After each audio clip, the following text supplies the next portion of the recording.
rồi ra đi trong phút chốc bàng hoàng. Giọt nước mắt anh đã rơi rất nhiều. Em cứ đi đi, giờ anh đã hiểu. Giờ níu kéo chúng ta cũng chẳng là gì. Thời gian hạnh phúc thật ngắn rồi biệt ly. Mọi chuyện không như mình hay nghĩ suy. Đến quá bất ngờ, biết trách ai bây giờ. Tình yêu là thế, luôn khiến tim mình u mê. Yêu quá đến giờ còn tim quặn đau mỗi khi đêm về. Hạnh phúc đâu dễ kiếm được một người yêu thương.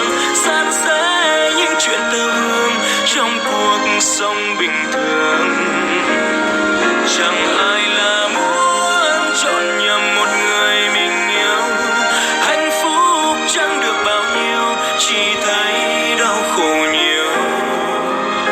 Giờ đã kết thúc, anh chúc em được an vui. Em ấm bên cuộc tình mới đến suốt trọn cuộc đời.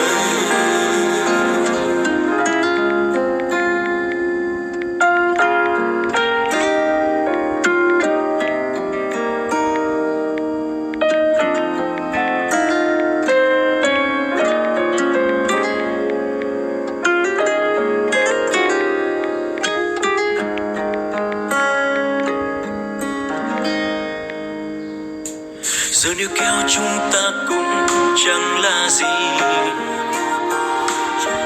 Thời gian hạnh phúc thật ngắn rồi biệt ly. Mọi chuyện không như mình hay nghĩ suy. Đến quá bất ngờ, biết trách ngay giờ đây. Tình yêu là thế, luôn khiến tim mình u mê.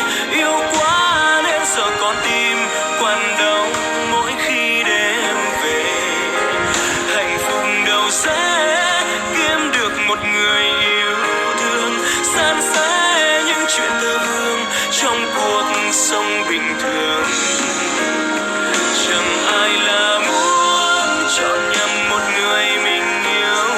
Hạnh phúc chẳng được bao nhiêu, chỉ thấy đau khổ nhiều. Giờ đã kết thúc, anh chúc em được an vui. Em ấm bên cuộc tình mới đến suốt trọn cuộc đời. Tình yêu là thế, luôn khiến tim mình u mê. Yêu quá đến giờ con tim quặn đau mỗi khi đêm về. Hạnh phúc đâu dễ kiếm được một người yêu thương. San sẻ những chuyện tơ vương trong cuộc sống bình thường. Chẳng ai là muốn chọn nhầm một người mình yêu. Hạnh phúc chẳng được bao nhiêu, chỉ thấy đau khổ nhiều. Giờ đã kết thúc, anh chúc em được an vui. Em ấm bên cuộc tình mới đến suốt trọn cuộc đời.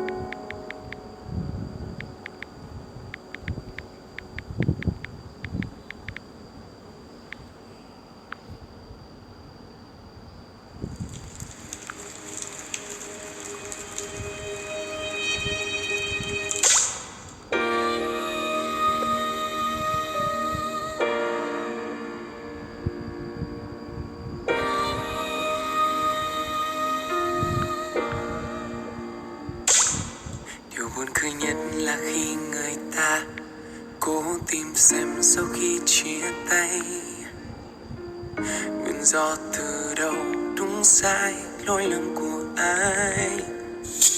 để rồi tìm thấy thì có vui không, có nhịp với phần nào nỗi đau. Đã một khi ta chia tay nhau thì còn gì đâu. Đã cùng khóc cùng nhớ, đã cùng thương cùng yêu, nên đau cùng nhau cũng là điều lứa đôi vai óc thôi. Giờ đây hết thì nghĩa là hết, quên cả hai cùng quên. Quan tâm làm chi cuối cùng là đúng hay sai. Một người đâu, một người vui sao, một người đâu thì một người không. Ai cũng có những câu chuyện phải quên đi. Đừng ở phía trước giờ một mình bước, có ai không lo sợ những điều tổn thương. Trời đất bao la giờ đây ai cũng sẽ thấy nơi ta thuộc về.